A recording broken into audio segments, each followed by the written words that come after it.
Hello, sports fan. This is Stephen here with Sports Choice Plus. I'm bringing you a very special breakdown. I'm going to be covering teams that need to make a splash in free agency or the draft. Before I get right into that, I want to make sure you're subscribed to the YouTube channel so you can get all the updates and all the breakdowns. Without further ado, let's get right into it. Looking at this here, I have 4 or 5 teams that need to make a splash before the NFL draft or free agency. And these 5 teams are teams that essentially could have cap trouble, some have cap space, and some just need to make flat out moves. I'm going to start at number 5. I'm going to start at number 5 because this is the team that kind of is on the outskirts looking in, and they have a lot of pieces, but they still need to improve. I'm talking about number 5, the Washington Commanders, the team that made it to the NFC title game. And you're thinking, why are they on this list? Well, because they have an offense that's pretty bare, but they could improve. Having Deebo Samuel is great. Having Scary Terry is great, but you can improve with Austin Eckler. That's one of your running backs. That's one of the guys you lean on for third down. You have Zach Ertz, who's an older tight end. You have to make this improvement, and you have to improve that offensive line. Whether it be through the draft, whether it be through free agency, you have to use the money that you have wisely, and you have to improve because the time frame that you have Jaden Daniels on for that contract, it's imperative that you get the most out of that while he has that contract. Because pretty soon you'll be paying him either 70, 80, 90, or even $100 million a year. And you got to think about this. You want to strike while the iron's hot, like a Russell Wilson situation when he was in Seattle, where they loaded up on defense. They loaded up on different pieces, and they made sure that they had the payment structure in place that when he was still a rookie, they could pay everybody. Eventually, they had to get rid of people, but they were able to go to 2 Super Bowls under that, win one of the Super Bowls. So that's one of the things you want to cash in on. Coming in at number 4. It's the Cincinnati Bengals. When you think about everything that they've been talking about throughout the year, the Cincinnati Bengals have had Joe Burrow, Jamar Chase, and T. Higgins. T. Higgins is a guy that you need to sign, not just for the foreseeable future, but this is a guy that makes the engine go. Even though Jamar Chase is the number 1 option, T. Higgins gives you a second option that's almost like a number 1 option. Your offensive line still needs improvement because Joe Burrow is still taking big hits, and that defense has to be addressed. It's not just one thing or 2 things or 3 things. You need a whole defense. You need a whole reset. And you got to think about this. You have to be smart with what you pay T. Higgins.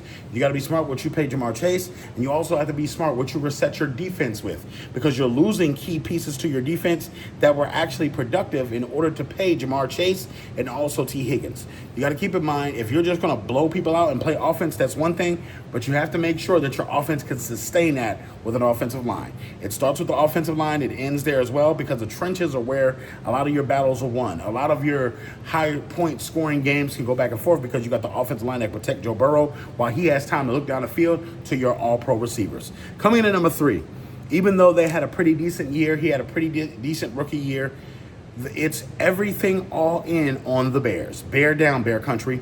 You have to think about this. Caleb Williams, as good as he was, there was times where he needed a running back better than Swift. There was times where the wide receiver set and the wide receiver core was not as great as it could have been, and he wasn't on the same page as his guys, wide receiver-wise. There was times where, the sidelines where the wide receiver's energy, the wide receiver's body language is frustrated and upset and mad at Caleb Williams, and you got to think, Caleb was pouting. Let's just be honest. It didn't help that Eberflus was the coach that he was, and it wasn't consistent offensively, and it was just too much sometimes with the offense. But you got to think, the Bears have enough on defense to kind of hold themselves together, but offensively, you need to address that offensive line. It's a putrid offensive line, and whether it be the draft, whether it be free agency, whether it be trades, you have to get veterans in there. If it's not the best of the best, you need to get guys in there that can at least play their roles, that can fill in for guys, that can teach the younger guys, that can actually build and develop, because I feel like Ben Johnson and his offense that he's bringing from Detroit, I think that's going to upstart and get this thing started a little bit better.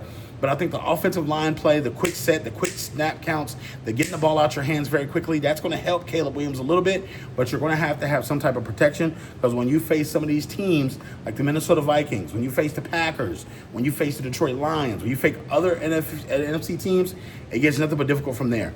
And I think that they have the great foundation of having draft picks and people that want to play in Chicago. So next up, we have the Chargers, the Los Angeles Chargers.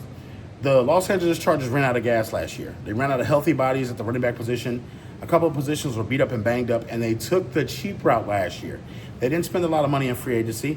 They didn't spend a lot of money in the offseason. They took what they had. They took their cap hits. They took the negative caps that they cut people with and got rid of people with. And then now they're moving forward. Now they're getting rid of Bosa. They're getting rid of Khalil Mack. They're getting rid of some of the biggest names on their defense.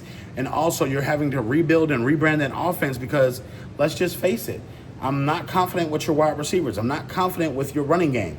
I'm not confident with the offensive line. So you're going to have to push a little bit in free agency to entice some guys, possibly overpay some people. But it's going to be worth it if you're protecting essentially your quarterback. And you got to think, Justin Herbert is worth it. And you think, if he can get you to the playoffs, if he can get you to this part in this piece right here, and you got to think, if he can carry you to the playoffs, your guys can help him once they're established on the team. From the standpoint of wide receivers, you need at least two guys that can make it bump. Now, yes, you do have solid receiver in what you have starting, but after your first starting receiver, you have McClunky. It's nothing after that. You know, people that can't actually catch the ball, people that can't actually move the chains and move the needles and do things like that. It's tough. But I think that the defense is going to have to figure some things out. The defense gave up a couple of plays in the playoffs. They also gave it up through the year where they had the game won and they end up losing the game because the defense fell asleep. The defense didn't finish. The defense couldn't get to the quarterback, and that's something that is concerning essentially moving forward. You want to make sure you fix those things in the process. And lastly, I think the most valuable team from last year that did show out and showed up, it was the Denver Broncos. When you think about what they did, they were in salary cap purgatory after giving up essentially Russell Wilson. And you got to think, over $70 million in dead cap. That's a whole almost $100 million in cap. And you got to think about this. They were able to still make the playoffs. They were able to still field a good team, even though they were playing with the bare minimum of what you could offer. You had the Defensive Player of the Year on your team with Patrick Surtain Jr. You have some great defensive players. But let's face it, the defense needs a little bit of tweaking. They need a little bit of improvement because Patrick Surtain got tired last year. They started picking on the other cornerback. They started picking on the safeties. They started picking on the linebackers. So you have to strengthen your core, and you can do that with this draft. You can do this with your draft picks because you got draft picks. And you can also, in free agency, lure people to come play with Bo Nix. I know Sutton's happy because he's getting the ball. You know, after trading Jerry Jeudy, after getting rid of all these pieces, you ask yourself, what are the Broncos doing? In Sean Payton's offense, he can now go to the draft and say, I want this guy, I want this guy, I want this guy, I want this guy. And they have a value. They actually have a value. You're not just picking from the 7th round, from the 6th round, from the 5th round. You're getting premium guys in trades or either free agency or in the draft that can fit your offense and fit your schematic scheme. And then, boom, it's moving forward with there. So these are the 5 teams that I feel like have to be active in the draft, trade market, or free agency, because next season could be a big year for them. That big splash that you're making this offseason could then splash to get you into the AFC title game or the NFC title game or even the Super Bowl. And you got to think about this. Every one of these teams that I named has a quarterback. Whether it's Caleb Williams, whether it's Bo Nix, whether it's Jalen, whether it's Justin Herbert, or whether it's Joe Cool. And so you got to think about this from the standpoint, all these quarterbacks have the ability to win you games by throwing the football, by being special at what they do the best on the field. So what do you feel like?